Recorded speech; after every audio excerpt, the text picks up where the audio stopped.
Good morning. May it please the Court. Becky James on behalf of the appellants. We'd like to reserve 4 minutes for rebuttal. We do, just to give the Court a little bit of a roadmap, we do have 3 attorneys planning to argue today. As the Court referenced, I'm planning to argue for 7 minutes. And I will be addressing the Bivens and qualified immunity issues as they relate to the inadequate care claim. My co-counsel, Jennifer Markle, will take over at that point, and she'll focus in particular on the transfer issues and excessive force claim and anything else I miss. And Mr. Lawrence will be handling our rebuttal. Very well. This case is unique. Never before has the Supreme Court or this court or any circuit court, in fact, recognized a Bivens cause of action for a pregnancy in pregnant inmates' claim of inadequate prenatal care. The Supreme Court has cautioned repeatedly and heavily against creating new Bivens actions, and this is not the case to do so. This court recently considered the issue of expanding Bivens in the en banc consideration of in Watanabe, which was a case relied upon by the district court and the plaintiff in this case. 11 members of the court dissented in that case on the denial of en banc, focusing primarily on the existence of alternative remedies available. And that issue, of course, is present here, too. We have the same alternative remedies present here.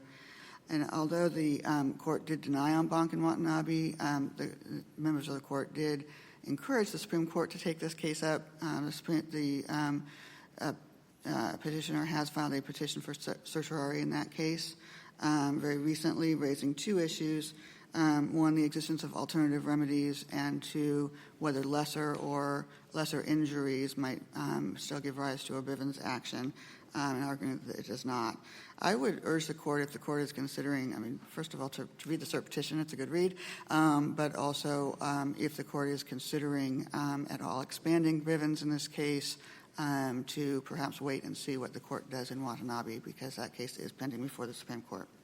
So you would, is your argument that we should hold this in abeyance until we figure out whether or not the Supreme Court grants cert in Watanabe? I think so, unless the court could avoid the issue by deciding it on qualified immunity, for example. So if the court's not going to address the Bivens claim but finds it easier to resolve the case on qualified immunity, I think the court could go ahead and decide. But at this point, we do have to follow Watanabe. You would agree? At this point, the majority decision in Watanabe controls. Okay. Yes. But this case is very distinguishable from Watanabe as well. In Watanabe, there actually was an injury, that was not treated. And well, why isn't the allegations of preeclampsia not enough here? Well, for one thing, the preeclampsia did not come up as a possibility until about April. There was no evidence, no allegations, in the complaint that anyone knew that she was at risk for preeclampsia before that time, or even at that time that she told the defendants. The complaint doesn't allege what she really told anybody when, but the first. So your argument is not that preeclampsia is not a serious condition; it's just that none of the defendants were aware of that. Well, she hasn't alleged that the defendants were aware. She hasn't alleged that the defendants were aware of that. No court has really addressed this issue. So, is preeclampsia a serious medical condition? Well, I think you should concede that. I think it's pretty serious. Right. Well, it's a condition. It is a condition. At least that is something beyond the pregnancy alone, which initially, what she was, concerned about, her concerns about her pregnancy really related to the lack of prenatal care leading up to that point. And when she talks about the 5 months, it isn't really 5 months. She did receive an ultrasound and did see a doctor in that time, but not seeing an OBGYN, that was really her primary complaint in this case.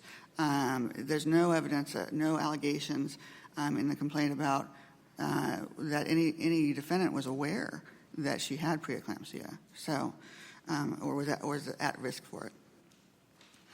And I think that of course, the plaintiff is trying to shoehorn this case into a Carlson claim and say it's not a new Bivens action. I would submit this is meaningfully different from Carlson, as I've kind of just alluded to. It is there's no injury or illness other than the preeclampsia, which we just discussed, that's alleged here. It's pregnancy. and she was seeking care for something that was really seeking preventive care. Assessment, monitoring, seeing an OBGYN is really preventive care. It makes that case very different from Carlson, where there was an acute asthma attack that was left untreated and ultimately mistreated by the medical personnel. There was no direct denial of care by any defendant alleged here. What she really alleges is systemic failures. There were just, and which is very different as well from any of the other cases, where the failures, to the extent there was some failure in getting prenatal care, getting the prenatal care that she wanted, there's no allegation that anybody did that deliberately, in the intent to prevent her from getting care, that anybody actually refused her care, which is also unlike Watanabe, where in Watanabe, the medical nurse, the staff nurse said, you just stop being a crybaby, you're not going to the hospital. I mean, that's deliberate indifference. I mean, you can see that being, at least that was the allegation in the case, and you can see that being a deliberate indifference case, but that is not our facts. That's just not our facts here. How do you deal with Stannard also? I think in Stannard, it was the note through the grievance process that was considered notice enough for deliberate indifference. Mm-hmm. In Stannard, there was no treatment. Again, there was an illness in Stannard. There was an illness that was not being treated, hepatitis C, and there was a reason. There were administrative reasons for not giving him the treatment that were not medical reasons, but that they thought he should be transferred to await his transfer. Non-medical reasons for not giving him transferred and not getting him treated. And he wasn't just challenging the policy there. There was a refusal to treat in that case, treat an actual diagnosed illness in that case. But I guess my question would be then, because you're challenging that they weren't provided notice of her ailments, correct? They were not provided notice. Right. But they do allege that she filed these grievances right through the system. Why is that not sufficient? She filed a BP-9, but it's not clear that the BP-9 even articulated any specific illness or injury requiring treatment. So it just says, it doesn't really say. The BP-9 was also done in February, and at that point, she had already actually been sent out. She had an ultrasound. She had seen a doctor. So, and then by March, she was seeing doctors. There was only one grievance filed?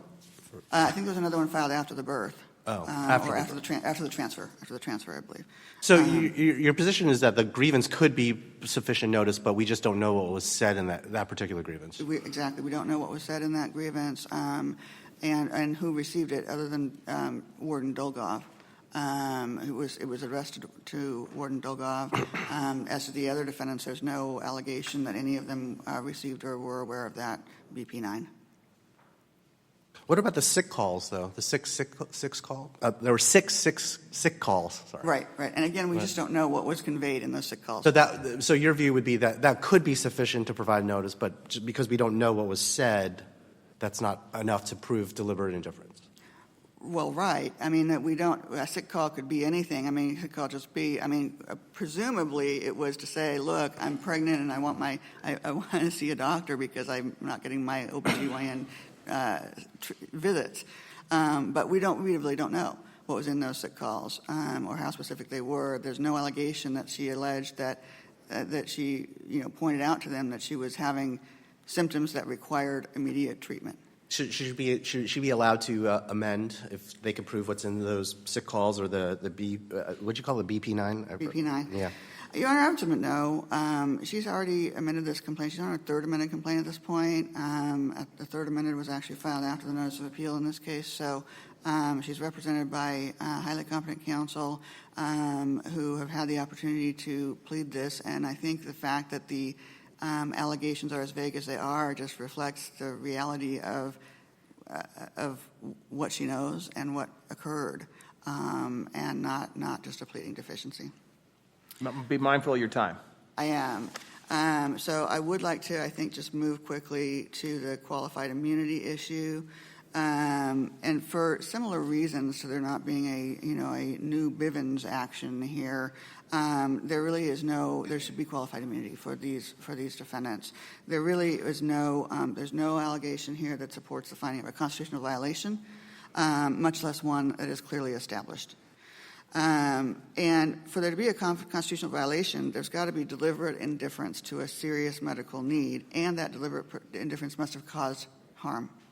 And we don't have either one here. Under the relevant pleading standards in Iqbal and Twombly, the Second Amendment complaint doesn't adequately allege that constitutional violation. It says that she submitted the sick calls, she expressed concerns about her pregnancy, but there's just not enough notice that there was any serious medical need. If there was a serious medical need, even at that time, is pregnancy alone a serious medical need? Probably not. But if there's some complication that requires treatment, that wasn't alleged to have been made known to any defendant. So there's just no allegations that anyone was deliberately indifferent. Unlike you do have conduct sometimes that that reflects somebody's attitude. There's got to be a subjective intent of deliberate indifference, and there's nothing in here suggesting that anybody had that level of intent.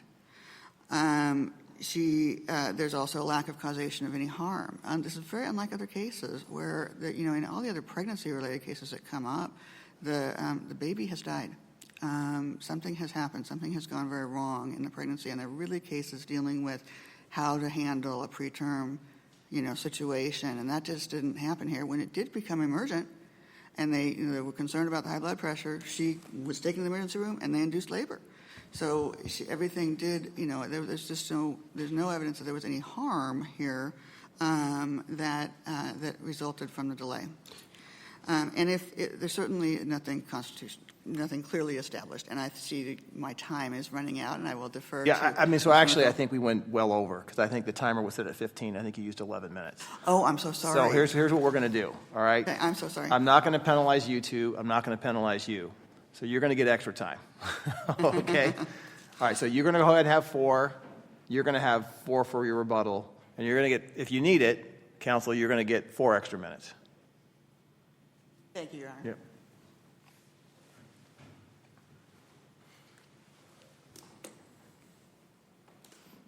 Aloha and good morning, Your Honors. I'm Jennifer Merkel. I'm here representing Nancy McKinney, Monte Wilson, Saeed Hosseini, Alicio Ricoco, and Gregory Barnes. So I want to start by just reiterating that we combined our argument for today for your convenience. I'm going to try and focus specifically on some of the more novel issues that are specific to one of my clients, Monte Wilson. But as an overall statement, I want to remind the court that what we're actually assessing is whether or not the complaint here established a claim of cruel and unusual punishment. The vehicle for that should be through alleged deliberate indifference to a serious medical need for treatment. In answer to your question earlier, Your Honor, I do believe that pregnancy itself would not meet the constitutional legal definition of a serious medical need for treatment. It's a natural process. Women across the world give birth without intervention. She's alleging complications from that pregnancy. Yes, and I was getting to that, Your Yeah. Honor. She actually did not allege any diagnosed complication that required treatment. On paragraph 49 of the second amended complaint, she did indicate that at that point there was some suggestion that she may have preeclampsia, which is high blood pressure, chronic high blood pressure accompanied by protein in the urine, which could lead to serious harm. Obviously, that's the only allegation we have before us in the second amended complaint. So she wasn't actually diagnosed with preeclampsia, nor is there any indication that preeclampsia required any specialized treatment. There's no allegations in the second amended complaint. She alleged, weight loss, regular loss of amniotic fluid, cramping, pain. Yes. Those are serious. Those are those are symptoms. So symptomology that requires her to go see medical. And I would just point out that the second amended complaint includes a laundry list of times where she did seek and obtain medical treatment, although her lack of full exposition of what happened during those encounters is, notable. But obviously, she only indicated what she chose to recitate. So in the electronic record, pages 89 to 90, paragraphs 3 to 6, 96 to 97, 98, she saw Dr. Smith, she saw Dr. Fish, she had ultrasounds done, she saw Dr. Eaton in the ER, who, as we know, in the complaint, she alleged, said, there's nothing for me to do. Why? Because she wasn't presenting with a serious medical need that required treatment. She was presenting with a pregnancy for which routine medical care would have been appropriate, and that would, in this day and age, include consultation with an OBGYN, as the OBGYN determined. Well, but you that would is concede, not though, constant- if she had preeclampsia and your defendant and your clients knew about it, that would be a deliberate indifference if they did nothing. No, if she had preeclampsia and the clients knew about it, and the treatment for preeclampsia is bed rest, which is the treatment for preeclampsia, and they did something to prevent her from having bed rest. They compelled her to work. They made her walk, ridiculous amounts. Then we might have a deliberate indifference claim, Your Honor. I would acknowledge that. But because they are denying her access to her treatment, which would be the bed rest. But simply having preeclampsia and being aware of that is not in and of itself a constitutional violation. So, Your Honor, I would also I'm just trying to generally give some more context. The other issue that I would like to point out here, what most distinguishes this situation as to mostly my defendants, but as to all defendants, is that there was a class action pending throughout the entire time of this pregnancy, a class action which the record demonstrates the judge was aware of. The class counsel represented to the judge in one of the hearings that this issue would be covered by the class action, and the court proceeded to, prescribe their individual. Is that a basis to make this a new Bivens claim because this was under court supervision at the time most of the events happened? Well, because the provision of care that she was receiving under the court's supervision related to the duty of care of the Bureau of Prisons under 18 U.S.C. 4042, assuming that the court was exercising its duties as, exercising its authority under the Mandamus Act to hold the Bureau of Prisons accountable for providing the duty of care they were statutorily required, a duty which is far different than the Constitution mandates, right? I'm sorry. No, you didn't answer my question. Is this a new context because of that court supervision? It would be a new context because the court was intricately involved. And you're asking individual defendants to say, not only do the doctors, the medical personnel, or the judge know what's right, I have something better in mind. Like you're asking them to say that they were relying on this mechanism that was in place and was actually functioning to provide her whatever treatment was deemed necessary and say, I know better. And none of these people are in a position to do that, nor should they be. As a judge, would you want some peon bureaucrat deciding that your judgment isn't fair or that they should take it upon themselves to do something that's not readily before the court? They had every opportunity and multiple attorneys available to, if they felt that there was deficient care pursuant to what the need was, to come back to the court. They had access to class counsel to pursue injunctive relief that way. So there were many different avenues in this case, which goes to the assessment of whether or not there were different ways in which these rights or these conditions or these issues could be raised. All right, so counsel, I'm going to jump because you're also way over as well. It's always the I problem. have a minute and 46 on Oh, no, see how time's going up? Oh, pardon me, Your Honor. Red light means stop. I know it's confusing, and when we have this many lawyers, this is usually what happens. And I apologize. I usually give each counsel 7 minutes and 4 minutes, and I didn't instruct the CRD to do that. That's my fault. So anyway, so you're finished. Thank you. Thank you. Now we'll hear from the other side.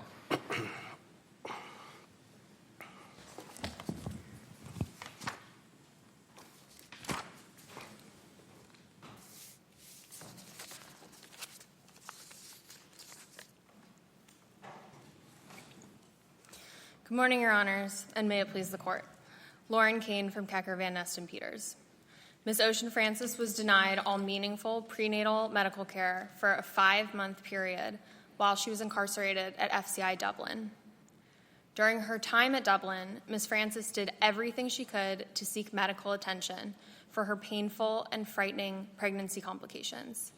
She submitted at least 6 sick calls, which were ignored, and I would direct the Court to paragraph 44 of the second amended complaint, which states that she submitted at least 6 sick calls to Dublin staff regarding her symptoms, which, on information and belief, defendants Dolgov, Wilson, Husseini, Agostini, and eventually McKinney were all aware of. You didn't plead what was in those sick calls, though, right?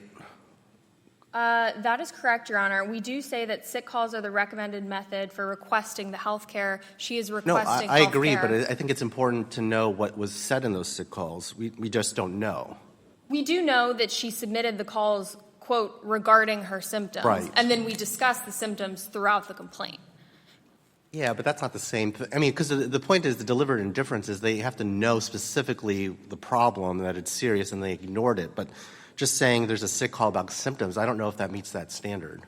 I agree, and we did not just plead only sick calls. She also personally informed her unit manager. Yeah, who about did concerns. nothing, about concerns about her pregnancy. She also filed a BP-9 grievance form, which I would direct the court to. I was wondering if you were given an opportunity to replead. Could you tell us what was in the sick calls or the BP-9?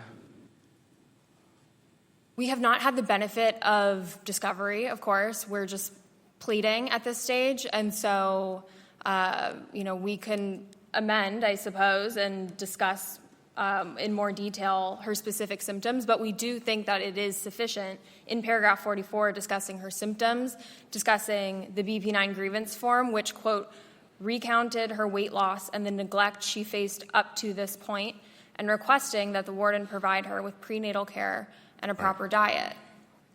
Yeah, it's just, it's somewhat vague. You just, weight loss could be serious. It could be, she could have lost, 15, 20 pounds, or she could have lost 2 pounds. So we just don't know, right? And whether or not that would meet the deliberate indifference test. We do discuss in the complaint that she had rapid weight loss of over 30 pounds, and this is, of course... But then we don't know if the prison officials knew that, though. That's the problem. And, the reasonable inference to draw from our allegations is that she submitted these calls regarding her symptoms and recounting her weight loss and the neglect she faced up to that point. I don't think the standard is for us to quote verbatim what was in the sick call. We're looking at whether or not these defendants were on notice, and they were. Right, of deliberate indifference. So they they have to know specifically of a serious medical condition and then ignore it, right? Since we don't know what they were told, I just don't know how we could say that you've applied deliberate indifference to that standard. Okay, well, let me ask you this way. To me, this most serious allegation is the preeclampsia condition, which I do think is very serious. Mm-hmm. Is there an allegation that any of the defendants knew about the condition of preeclampsia? Ms. Francis was eventually diagnosed with preeclampsia. This is in paragraph 85 this is April 23rd of 2024. There's no specific allegation that I'm aware of stating that each of the defendants were aware of the preeclampsia, but of course she was not diagnosed with the preeclampsia, and so I don't think that she should be punished just because she wasn't diagnosed. Yeah, no, I get it. I mean, it's a serious issue, but if they didn't know that she was having preeclampsia, how can you say that they're being deliberately indifferent? Because they should have known, based off of the symptoms that she submitted in her sick calls, 4 of which they outright rejected, the BP-9 grievance form, and she was personally informing staff. And so taken all together and taking all reasonable inferences in her favor, which the court is required to do at this stage, that was sufficient notice. So it's almost like the theory would be willful blindness, that they had every opportunity to know something was wrong and they just didn't do it. So that can't be a defense of deliberate indifference, because the reason why they didn't know was because they were deliberately indifferent to finding out. Exactly, Your Honor. So let me ask you this. So Watanabe is a very good case for you, but a lot of people on my court are not fans of that case, and we'll see what the Supreme Court does with that case. So I want to imagine a world, I'm not saying agree with me, but imagine a world where Watanabe is reversed.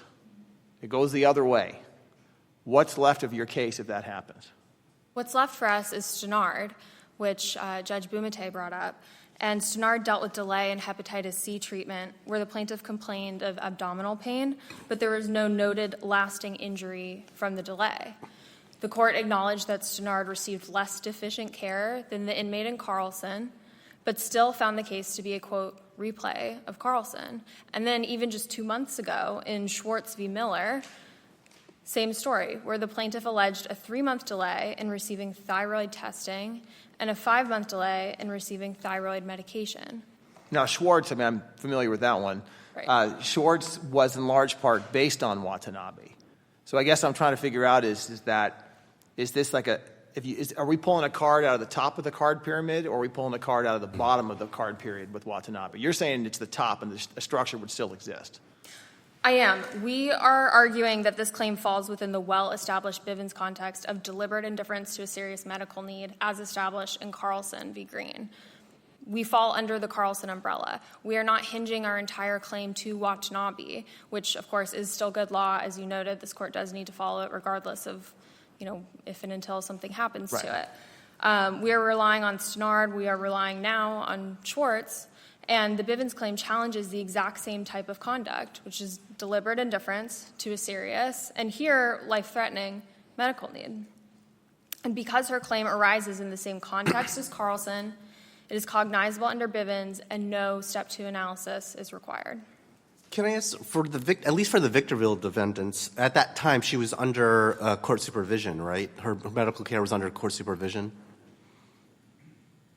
Your Honor, I would disagree that her medical care was under court supervision. This is not a case where there was, a court-appointed monitor or any sort of receivership. There was a stipulation, and then the district court ordered the stipulation providing baseline prenatal care, which included biweekly visits with an OBGYN. So I'm just wondering, why doesn't that make this a new context, right? Where I haven't seen a case where a court is intimately involved with the health care of an inmate, and we're still providing a Bivens case, a new cause of action, where there's an alternative remedy when the court is involved. Don't you agree? Like the court could order sanctions, can order injunctive relief. So I just don't know why you would need Bivens in that context. First of all, we would disagree that the court was intimately involved. Even, as the Victorville defendants were defying the order, it's not the situation where, the court stepped in and ordered more care or did anything other than order the stipulation, which we requested and agreed to. That said, as you just discussed, as far as administrative remedies or placing this outside of a Bivens context, I would argue that falls within Bivens Step 2, which, of course, is also a lot of what we're discussing within Watanabe and bringing that up to the Supreme Court. We are saying here there's no need to discuss Step 2. We are not arguing special factors here because this claim falls clearly under Carlson, and there's no need to even proceed to Step 2. Well, Carlson did not have a court supervision. That to me, seems like a big difference. Again, I disagree that this was court supervision. We received a court stipulation in order after she filed a pro se habeas petition because she was so desperate to receive just bare minimum medical treatment. This is not included, in the Ziegler factors. There's no reason in my mind that this would be a meaningful difference from Carlson so as to place this outside of the Carlson umbrella. And then can I ask about the transfer defendants? That seems to me also to be a different, even assuming Watanabe and all that seems to be a different context also to me, because as I read that complaint, that part of the complaint, it's about excessive force in transferring, not in deliberate indifference. We are not arguing an excessive force claim here. This is still an Eighth Amendment deliberate indifference claim. It is just a different flavor from what we discussed earlier. She has stated a sufficient claim here because it further falls under Carlson because she has plausibly alleged that Appellant Wilson knew of her serious medical need, that she was 7.5 months pregnant and experiencing serious complications, and that by illegally restraining her during transfer, he forcefully strapped her to a gurney and used restraints on her shoulders, arms, thighs, and ankles in direct violation of 18 U.S.C. 4322. Yeah, so isn't that a problem for you, though? There's a statute directly on point, correct? On how to transfer pregnant inmates. That is correct, Your Honor. And so and that's a relatively new one, the First Step Act, right? it was part of the First Step Act, I believe. Anyway, it's a relatively new statute, and Congress did not create a cause of action, even though they were concerned enough about transfer of pregnant inmates to outline the procedures to do so. So why is that not a sign that we should not be granting a new context here? Same answer as before, Your Honor, because we are not operating in Step 2 of Bivens. Therefore, that is not a relevant factor.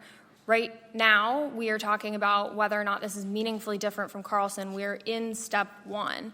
And so we're looking at, the severity of the harm, the severity of the officer's misconduct.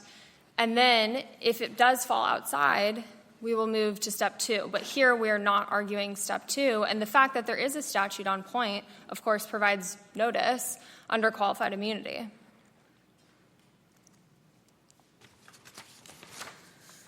Speaking of qualified immunity, I would like to be sure to address that point.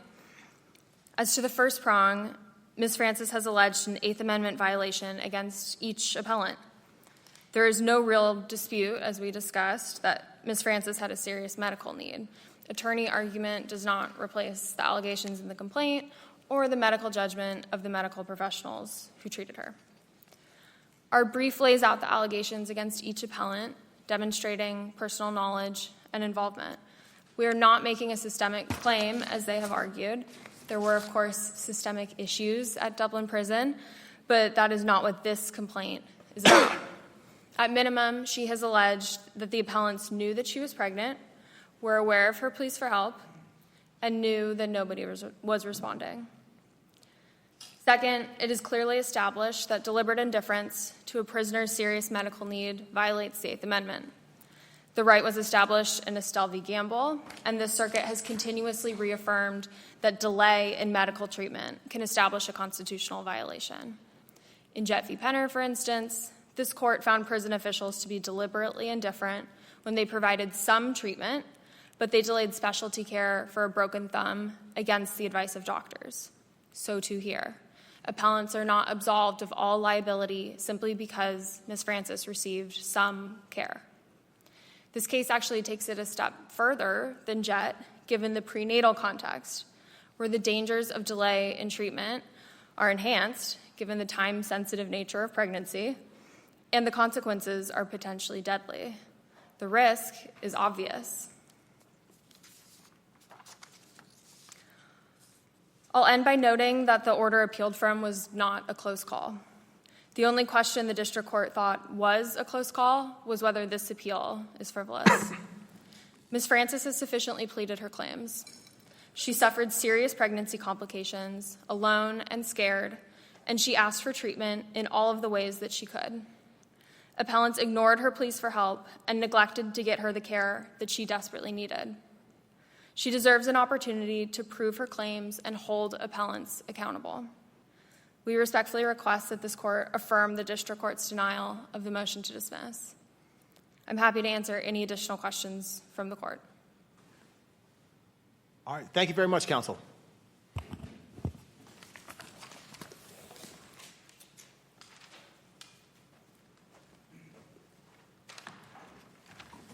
Good morning. I'm Jonathan Lawrence. I'm the attorney for Art Dolgov, a warden at Dublin. But I'm going to just sum up for all of us, all defendants. There's no need to remand this for a further amendment. It will not cure the following problems. Here are the points I want to make. There's only 4. Number 1, I could find no other medical care case where a federal district court judge immersed himself during the pendency of an inmate's incarceration to dictate care in real time.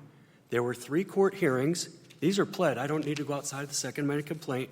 Paragraphs 54 and 64 talk about the 3 hearings where this judge was ordering care at the suggestion and direction of an entire law firm and with the benefit of class counsel who weighed in at one of the hearings. So how does that play into this case? It's completely new Bivens context, and that's the point. There's never been a case under Bivens. And before I go to qualified immunity, let me just sum up the Bivens argument this way. 5 doctors are named in the second amended complaint with 9 dates of care. There's never been a Bivens case that says you have a complete deliberate indifference even though you took an inmate to 5 doctors over 9 dates. And there's the district court case in Tanner, which is a New Mexico case, which is in my brief, talks about the difference that the 10th Circuit acknowledges between providing some care and no care. Some care removes it from Bivens. No care is actionable. I hope that this court will take the time to look at the 4 Ziegler factors, because that's what controls this case, not Stannard, not Carlson. It's now Ziegler via Bassi. And let's focus on the last 3 of those factors. The specificity of official action is missing. And then the last 2 factors, the extent of judicial guidance. And I'm not being snarky here. Judicial guidance, I'm sure they intended for it to be circuit court guidance, but we had district court guidance. If that's not satisfying Ziegler to remove this from Bivens, I don't know what else is. Can I ask, but the district court didn't come into play until Victorville, right? So No. The district court became involved in I'm sorry, Your Honor, I cut off your question, but my time's going. The district court became involved immediately after the filing of the 2241. This was a 2241 case. And so how many months pregnant was she at that point? well, she learned she was, I don't understand the gestational table. She came into the prison, I believe, in late October, and this was in February. So she was pregnant February, March, April, and she delivered May 15. So you've got 4-month span where she's got judge, law firm, 2 law firms, and 5 doctors and 9 medical appearances. And then what's interesting here is the last Ziegler factor is the risk of disruptive intervention by the judiciary. I'm not criticizing Judge Chabria, but when you're fully immersed, it's hard to say that we should allow Bivens action and we don't want to disrupt. We have a case where they did not allege any harm to the mother or any harm to the child. They didn't allege any injury or illness. All the pregnancy cases, unfortunately, resulted in a stillborn. And in that respect, please, if you'll notice in paragraph 49, there's a risk of preeclampsia. This is fact pled, not notice pled. And in paragraph 85, there are 2 adjectives dealing with preeclampsia. One is suspected, and then the other one talks about she was tested. Plaintiff's counsel stopped far short of saying that the test was positive. They did not say there was a diagnosis.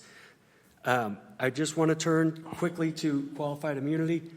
The fact that you have judicial intervention is what grants these defendants their entitled qualified immunity, because when a judge takes over an inmate's care and they have lawyers there, not the defendants, I'm talking about plaintiffs. She's got lawyers there, and then these government officials are told, go do this, go do that. What they were told is take her to her medical appointments.